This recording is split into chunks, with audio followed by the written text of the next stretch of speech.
So, a book is a loaded weapon in the house next door. Burn it! Burn it! Who knows who may be the target of a well-read man? I won't stomach them for a minute. So when the houses were finally fireproofed completely, there was no longer the need of firemen for the old purposes. They were given a new job as the custodians of our peace of mind, the focus of our rightful dread of being inferior. Official censors, judges, and executioners. That's you, Montauk. Hello, my name is Lisa Beth Fatoso, and I am the Executive Director of Literature to Life. I'm thrilled to welcome you to our second virtual gala, celebrating this wonderful organization and our mission to educate and inspire. Literature to Life began as the educational program of the American Place Theater more than 3 decades ago.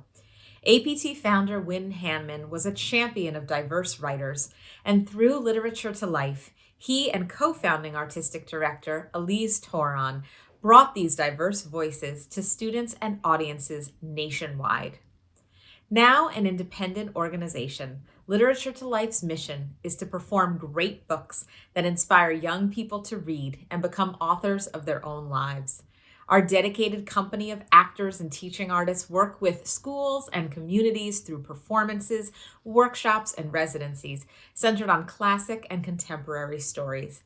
These powerful stories allow students and audiences to examine social issues such as immigration, racism, poverty, and justice, and to expand their capacity to understand and express differing points of view. The theme of tonight's virtual gala is how does a book transform a life? You've just seen a bit of the dystopian world Ray Bradbury created in Fahrenheit 451, in which we imagine the impact and consequences of a society without books. Tonight, we will celebrate the transformative power of literature in our lives, which should never be taken for granted. We will also explore Literature Life's work through 3 more of our titles: The Giver by Lois Lowry, If Beale Street Could Talk by James Baldwin, and County of Kings by Lemon Anderson. Afterward, you will have the opportunity to join us live on Zoom to experience the power of a discussion facilitated by a Literature to Life teaching artist. And most importantly, tonight's event will raise funds for the Win Hanman Partnership Program, which will bring subsidized performances and residencies to schools with access to the fewest resources. Thank you for your support in being here tonight. We are so grateful for your generosity. If you would like to make a bigger impact or know somebody who would like to donate to Literature to Life and support our programming in schools, donations can be made through our website at literaturetolife.org. Once again, thank you for joining us tonight and for supporting Literature to Life. Enjoy the show. I'm Marion Greenup, and on behalf of the Board of Directors, I thank you for joining us tonight to celebrate Literature to Life's almost 30 years of bringing the voices of diverse authors to students and audiences nationwide. Tonight's theme asks, how does a book transform a life? No doubt you have your own answer to this question. As a child, I read everything I could, but my Carver Branch Library for Negro residents in Baton Rouge, Louisiana, had almost no books that told stories with characters and situations that looked like mine. I remember feeling great excitement on seeing A Raisin in the Sun and reading books by Maya Angelou, Toni Morrison, and James Baldwin. Even when I was too young and too inexperienced to fully understand the author's offering, I treasured the glimpses into the challenges, failures, and victories of the lives and relationships of their characters. 2 years ago, I was introduced to Literature to Life by a friend who thought I might be interested in its mission. I saw a brief performance of Beale Street and quickly understood how powerful this program is. The characters came to life and invited me to share the narrative and their emotions. And I must admit that I was disappointed and frustrated that I'd missed decades of performances.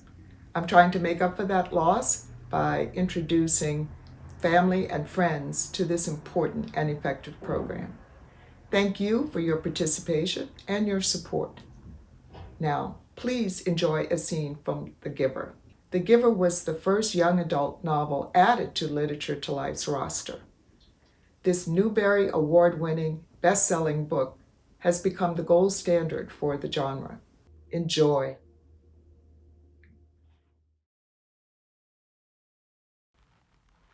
The most conspicuous difference is the books.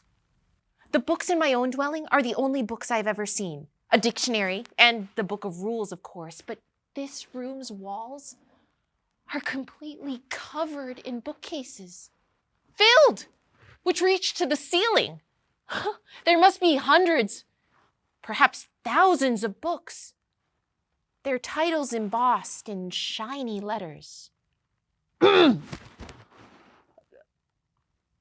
Jonas. I know. Welcome, receiver of memory. Sir, I apologize for my lack of understanding, but I think that you are the receiver. I was only selected yesterday. I'm nothing at all. Not yet. Beginning today, at this moment, at least to me, you are the receiver. I've been the receiver for a long time. A very, very long time. You can see that, can't you? I can see that you are very old. Well, this job has aged me. We have hard work to do, you and I. My job is to transmit to you all the memories I have within me, memories of the past. Sir, I would be very interested to hear the story of your life and to listen to your memories. No. I'm not being clear. It is not my past, not my childhood that I must transmit to you. It is the memories of the whole world. Before you. Before me, before the previous receiver, and generations before him. I thought there is only us. I thought there is only now. There is much more. There is all that goes beyond. All that is elsewhere. All that goes back and back and back. I received all those when I was selected. And here, in this room, all alone, I re-experience them again and again. It is how wisdom comes and how we shape our future. I am so weighted with them. It's as if it's like going downhill through deep snow on a sled. That means nothing to you, does it? I didn't understand it, sir. It's a place to start. I'd been wondering how to begin. But first, we must be alone. Please, sit down. Close your eyes. Relax. This will not be painful. What are you going to do, sir? I am going to transmit the memory of snow.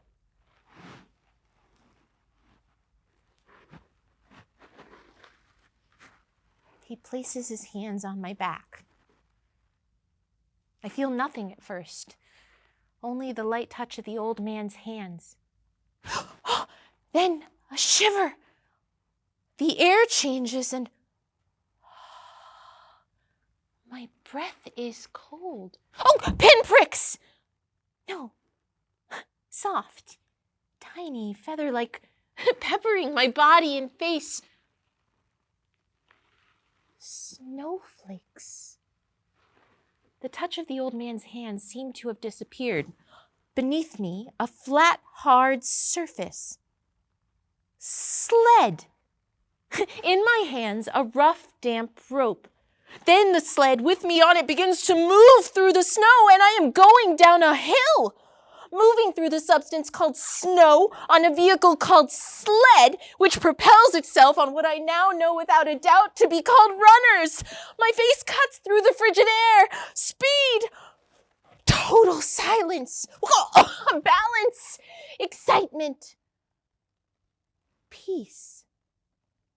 Then, as the angle of incline lessens, the hill flattens and the sled's forward motion slows.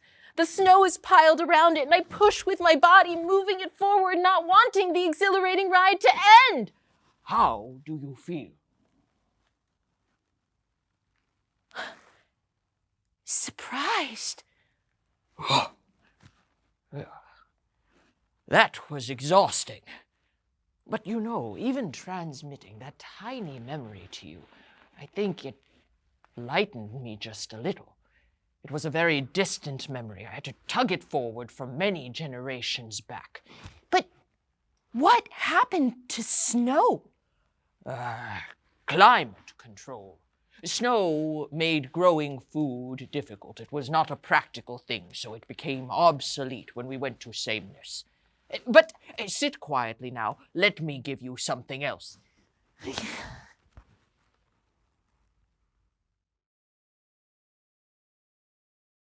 My name is Oria Tomeski, and since 2017, I have been the actor performing Lois Lowry's celebrated dystopian novel, The Giver. I've been a reader since, well, as long as I can remember, and my mom still likes to remind me about how I insisted on bringing books into the bathtub with me, no matter how much she warned me that they would swell and warp because I just couldn't bear to put them down in the middle of a story. So that's one of my earliest memories with books. Being able to act a book that I love has been an intense privilege, and acting in The Giver has been transformative for me as an artist. I've had the opportunity to bring this story from coast to coast. There is nothing that gives me more pleasure than hearing a student say after watching a performance, "I really want to read the book now." Children see themselves in the characters we bring to life on stage in these adaptations, and they're inspired to seek out more. In 2020, as the COVID pandemic took hold, live performances came to a relative standstill, but Literature to Life gave me the opportunity to be inspired artistically in a new way. And with our artistic director, Elise Thoren, I co-adapted our newest title, The Late Homecomer by Kauclia Ya. And it's a gorgeous memoir that chronicles her true life story as a Hmong refugee girl coming to America with her family for the first time.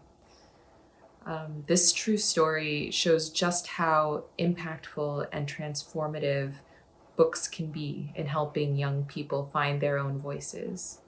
So thank you for joining us tonight, and thank you for helping us to reach as many young people as possible with the power of books.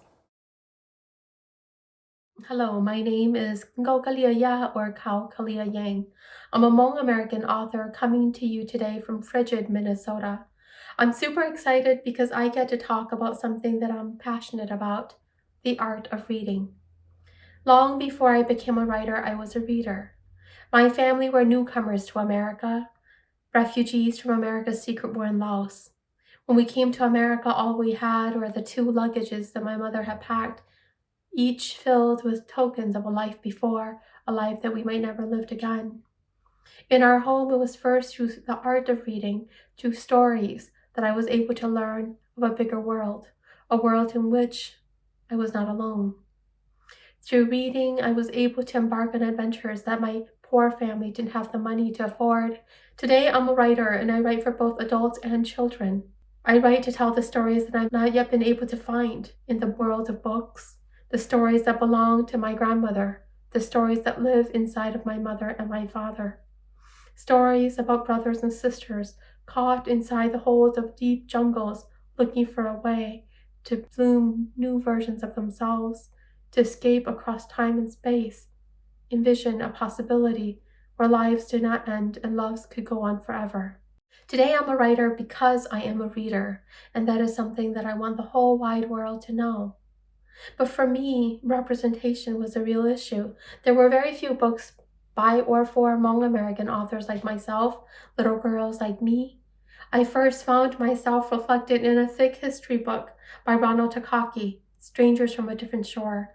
That was the first time, flipping through a college textbook, I found mention of the Hmong, my people, and learn that we too have come to America, that we have always been a part of this world, and that we will continue to shape the future that is waiting for all of us, somewhere in the pages of books and beyond. Thank you so much for this opportunity to meet you for a little bit from frigid Minnesota. Hi, I'm Lisa Rosetta Strum, and I'm a teaching artist for Literature to Life. I had the pleasure of working with the actor Cheney Waits on If Beale Street Could Talk and a residency with high schools in Vermont and New Hampshire in the spring of 2021. In this section, we will see a clip of If Beale Street Could Talk, as well as some of the student work generated from that residency. I will also talk with Marie D'Amato, teacher from Hanover High School, about the transformative power of literature and the impact of that residency on her students. Enjoy.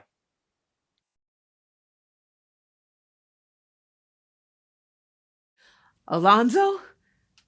And he looks at me with that quickening look he has when I call him by his name. He's in jail. So where I am, I'm sitting on a bench in front of a board, and he's sitting on a bench in front of a board, and we're facing each other with a wall of glass between us. You can't hear anything through that glass, so you both have a little telephone. You have to talk through that. I don't know why people always look down when they talk on the telephone, but they always do. You have to remember to look up at the person you're talking to. I always remember now because he's in jail and I love his eyes. And every time I see him, I'm afraid I'll never see him again. So I pick up the phone as soon as I get there and I hold it. I keep looking up at him. So when I say, Alonzo, he looks down, he looks up, and he waits. I hope nobody's ever had to look at anybody they love through glass. And I don't say it the way I mean to say it. I mean to say it in a very offhand way so that he won't be too upset, so he'll understand that I'm saying it without any kind of accusation in my body. You see, I know him. He's very proud and he worries a lot. And when I think about it, I know he doesn't, and that's the biggest reason he's in jail right now. I don't want him worrying about me. In fact, I don't want to say what I have to say, but I have to say it. He has to know. And I think too that maybe when he gets over being worried, when he's lying by himself at night, when he is all by himself in the very deepest part of himself, maybe when he thinks about it, he'll be glad. And that might help him.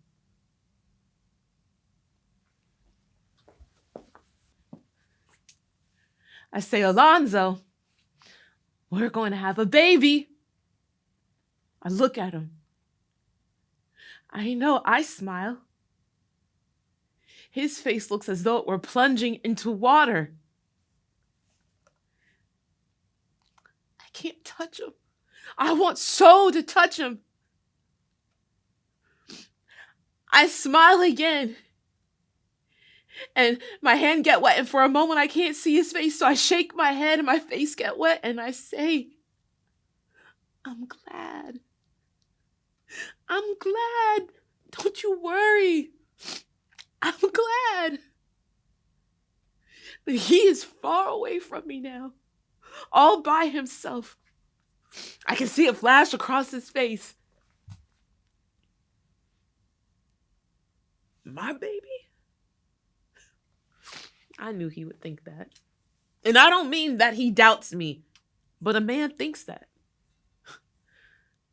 And for those few seconds, while he's all by himself away from me, the baby is the only real thing in the world. I should have said already, we're not married. That means more to him than it does to me, but I can understand how he feels. We were going to get married, but then he went to jail. Fonny's 22 and I'm 19. Are you sure? No, I ain't sure. I'm just trying to mess with your mind. What we gonna do? Well, we ain't gonna drown it, so we'll have to raise it.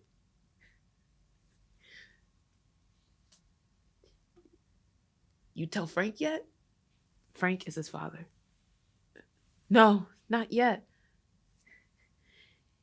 You tell your folks yet? Not yet. I wanted to tell you first.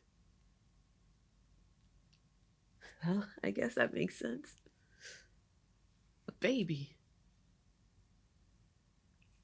What you gonna do for real? I'm gonna keep doing just like I've been doing. I'll work up until just about the last month and you ain't got to worry. Besides, we'll have you out of here before then. You sure about that? Of course I'm sure about that. I'm always sure about that. The man comes up from behind him and it's time to go. Fonny smiles and raises his fist like always. He stands up and he turns around and the door closes behind him.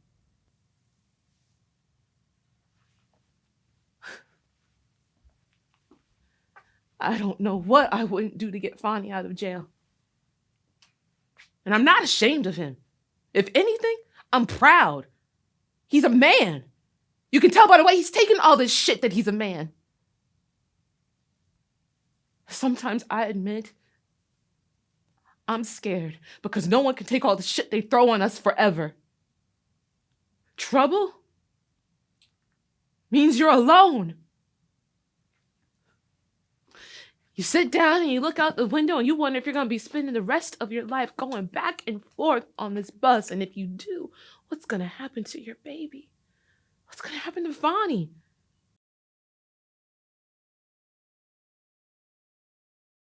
Hello, Marie. Lisa, it's so nice to see you.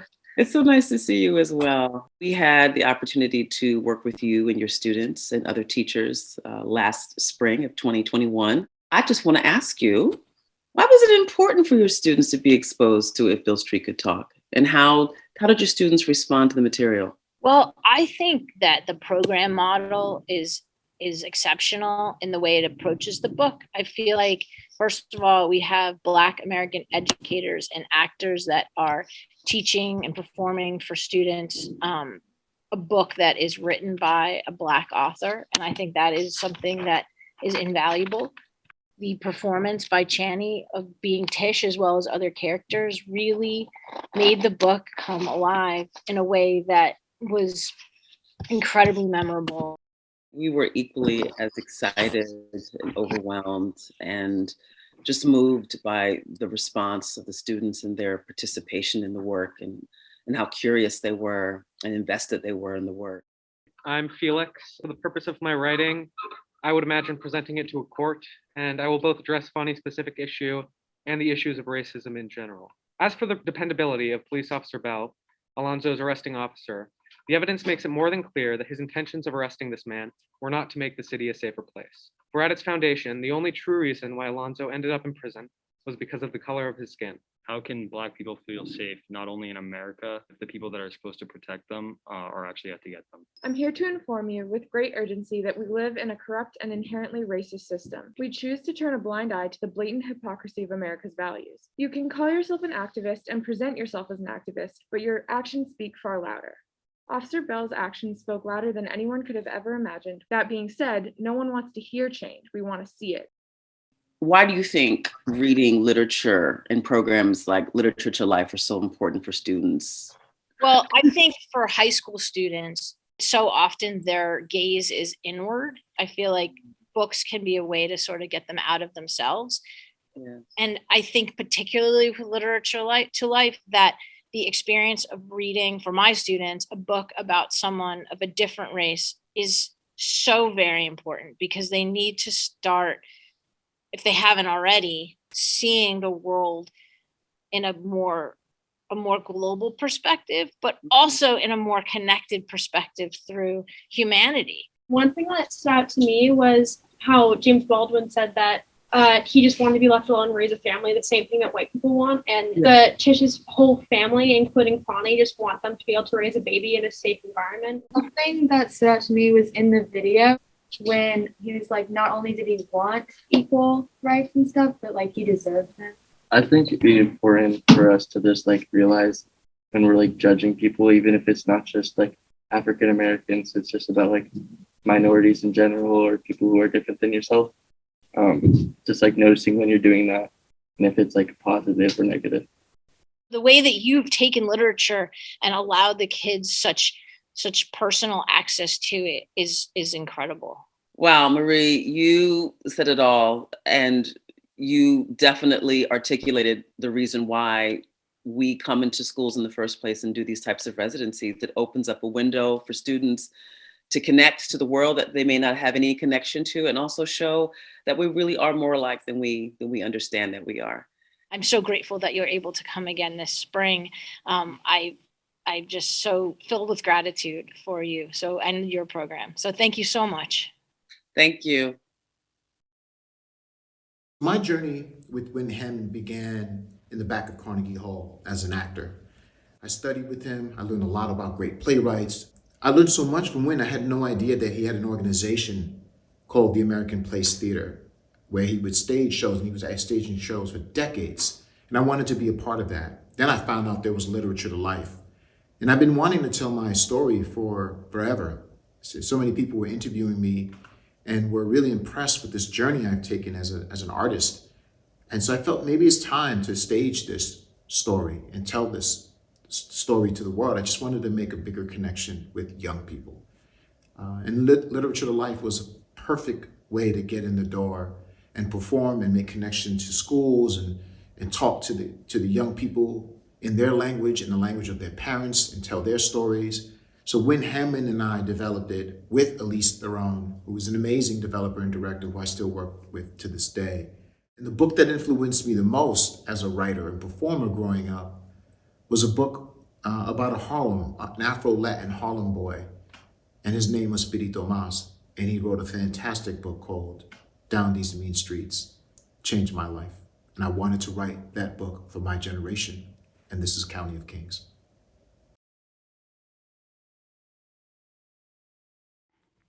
Anderson!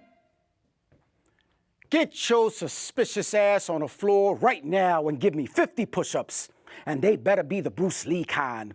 Then I want you to run to the corner of the sprungs, stick your face in the corner, and repeat 10 times. Discipline is a willful obedience to all lawful orders, respect for authority, and self-reliance. And if you don't end it on sir every time, I will double up. You goddamn hear me? You call those Bruce Lee push-ups? If I would have known you were gonna Bruce Leroy those push-ups, I would have told you to kiss my Converse. Get up. Chin up. Listen up, boy. Everybody else in your platoon is sentenced to this program for violating parole. You, on the other hand, chose to be here. You chose this program. So with Officer Brown, drill instructor, if you give one shit, I will give back two. And that's sir, yes sir. Now get to the corner of the sprungs and run it. After 2 months of boot camp, they stick me back into population to ride out my time. I look weird to the rest of the inmates in my cell block. I know it's because I don't look comfortable being here. I don't care about phone time. I don't care about stacking day room chairs. I can't stand the sight of seeing these grown men wasting their lives playing meaningless games of spades, fighting over a television they don't own, killing over a meal they ain't make. Not me. You won't catch me smiling on Rikers Island. I'm finna hold on to my discipline. I'ma pray harder than the in-house preacher. I'll read the prison law librarian. Keep hospital corners on my bed to feel normal. I'ma lock my cell. Sit on a stack of books and read. How Steve Biko died so we could write what we like. How Haj Malik Shabazz passed, now they think twice before they whoop our ass. 'Cause of Jackson George, we deserve to see the sky. 'Cause if you look real close, you could see blood in my eye. I can't rely on a school system. False education they sold me, but we could rely on American history. Lies my teacher told me. Stick my face in them books, cause my habits to read by force. And behold, I will see a pale white horse. 'Cause in them books is all the answers that I seek. I wonder why my mother was stronger than my father. Read the feminine mystique. You hate the man, but not as much as you should hate the man that hit your sister. But you don't know real hate till you read Mein Kampf by Adolf Hitler. You don't know the rules of power. Believe me, I'm not convinced. You know white lies. White lies knows Niccolo Machiavelli Prince. Attica, Attica, Attica. I run into a poem by a 3-time felon about how his cold heart would bake warm cookies at the sight of seeing his first love again. Man, I wish I would have said that one.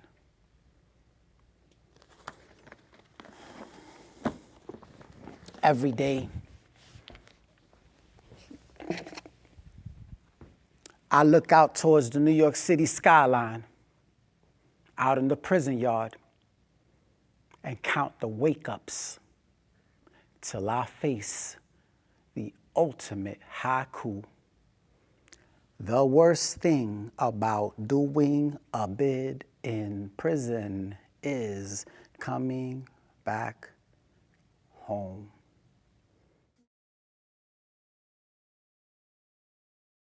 Books have radically transformed my life. You know, I think about it and I can't help but think about books in the context of prison. And you would think it would be a sad thought, but the truth is, prison taught me how sometimes books are the only friends who come whenever you call. Books are the thing that remind you that you cannot be lonely in this world. And also the thing that reminds you that you could be more than whatever anybody says you are. I started Freedom Reads, this effort to bring micro libraries, 500 book collections, and beautiful shelving in the prison housing units because I want books to be close to where people sleep at night as a reminder of the possibility and the potential they carry. And I started working with Literature Life because I wanted to bring my own book to life. And transforming Felon into a theatrical piece made me aware of the amazing work that Literature Life has done, turning A Brief Wondrous Life of Oscar Wilde into a solo show, turning Black Boy into a solo show. That storytelling is the thing that makes us know that no matter how distant we might seem from being able to comprehend what's in 500 pages, that ultimately that 500 pages is just a story to get us from one day to the next. I read Fahrenheit 451 in prison too. And I think a world without books is a world without stories and a world without people. But I also think that what Fahrenheit 451 teaches us is that we will resist with everything we have the possibility of such a world coming to pass. And we will always carry the stories in our heads and make them known to the people that we love and to the people who we don't even know. Thank you.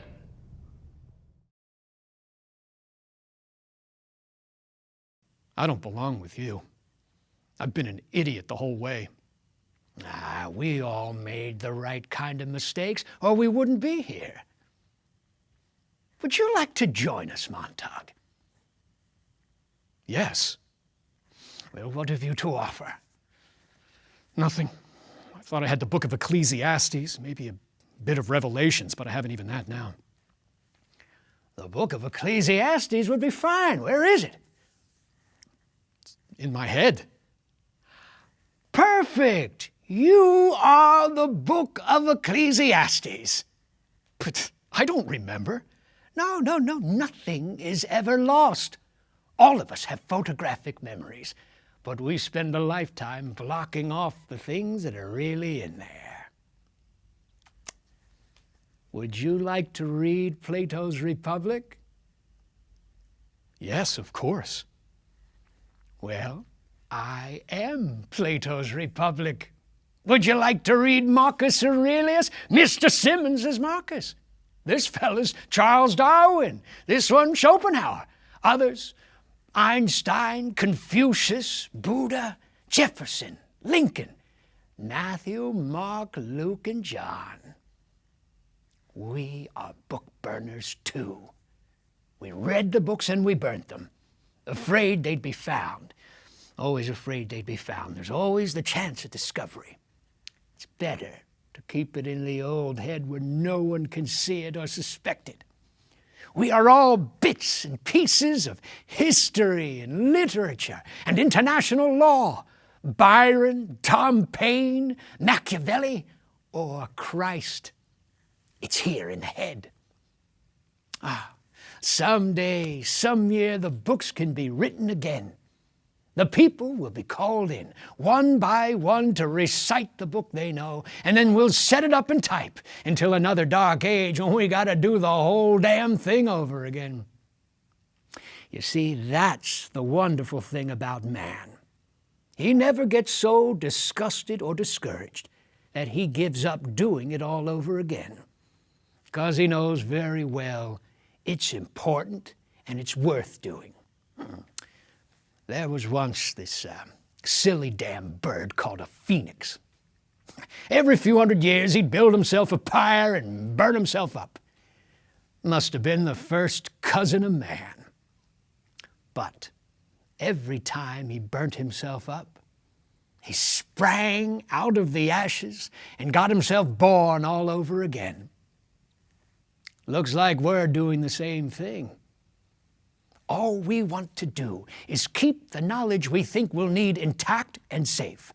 We're not out to incite or anger anybody yet, for if we're destroyed, the knowledge is dead, perhaps for good.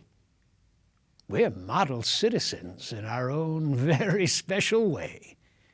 We walk the old tracks. Then as we walk, the words come back to me. Ecclesiastes. To everything there is a season. Yes, a time to weep and a time to laugh. Yes, a time to break down and a time to build up. Yes, a time to keep silent and a time to speak. And a time to speak.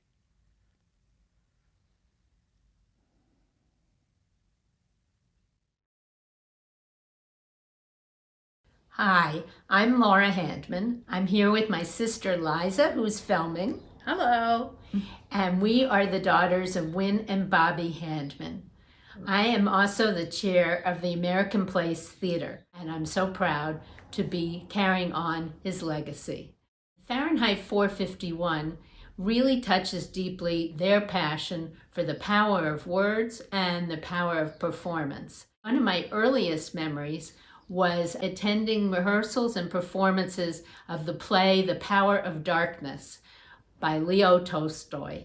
My mother adapted the play, my dad directed it, and it was performed on First Avenue in an off-Broadway theater in 1959. The play had been banned in Russia in the 19th century. And so it's very much in that tradition that Fahrenheit 451 carries on. And I have spent nearly 40 years of my professional life fighting their battle in honor of the First Amendment. I am proud to say I carry the torch that Fahrenheit 451 and Literature to Life does. Indeed, just last month, the very first book that my dad adapted for Literature to Life, The Bluest Eye by Toni Morrison, was banned from schools in Florida and in Missouri. So the fight continues. Fahrenheit 451 could never be more relevant, and Literature to Life could never be more relevant as well. One book that transformed me profoundly is The Brief, Wondrous Life of Oscar Wilde by Junot Diaz. When someone suggested that we do this complex, interwoven narratives of contemporary characters, layers of Dominican history, the book has footnotes, I said, this is impossible to adapt.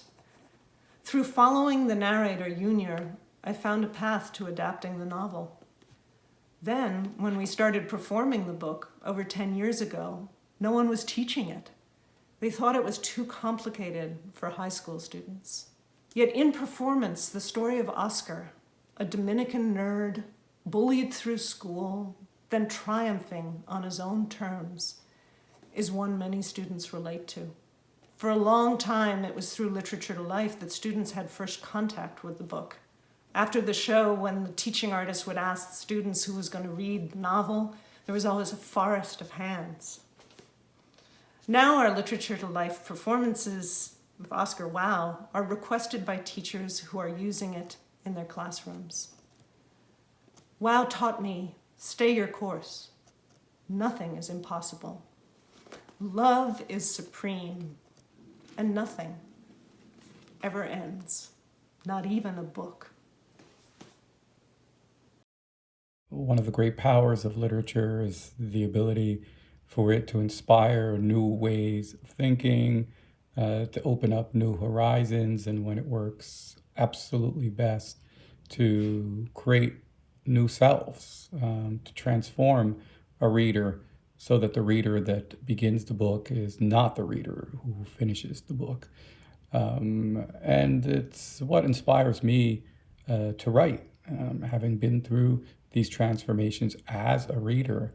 It was part of what drove me to want to share that. And of course, when we think about the performance of The Brief Wondrous Life of Oscar Wilde in Literature to Life, which was really just astonishing, especially for me who'd never seen it performed in public. You realize that, when one reads a book, there's a private alchemy, right? It's you and the book. And the difference with a performance, of course, is that the alchemy becomes far richer. There's an energy, there's an emergent quality that comes out of that experience.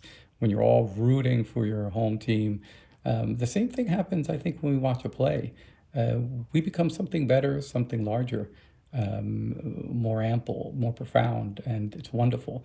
And I kind of have great gratitude for Lit the Life and making this happen. It was just one of the great experiences of my life. So Literature to Life, thank you so much, and I hope this finds all of you well. Hi, I'm Nadelka Sotelo. I'm a Mexican singer-songwriter, and one book that has changed my life is The Kybalion by Her Mistress Majesties. The book is about the 7 laws of the universe. My first single as a solo artist is called Siete and is inspired by this book. I strongly recommend it as a source of inspiration and to bring about a peaceful mind. I did not read that much as a child, I have to admit, until books started to excite me. And the one I remember first sparking my imagination was The Phantom Toll Booth. I love the wordplay and the facility with language. When you jump to conclusions and you jump to the island of conclusions and are stuck there, that is the kind of playing with language I still appreciate today. I hope all children learn to love literature. It can open your mind and open your world and can be fun. I still have my childhood copy, worth 95 cents at the time, a hand-me-down, and it is precious to me. I would say the book that was the most life-changing for me was The Alchemist by Paulo Coelho. The book came to me at the right time in my life. I was in my 20s trying to figure out what I wanted to do, what my journey was in life. And it's a wonderful fable about listening to one's heart. Now, I would show you the book, but I have given it away, which is what I often do with books I love. A book that changed my life, that transformed my life. A book from my childhood. Well, my childhood was in a very different country than here, and my life is a long one. But here's one thing I can say about books. Books to me are the measurement of my well-being.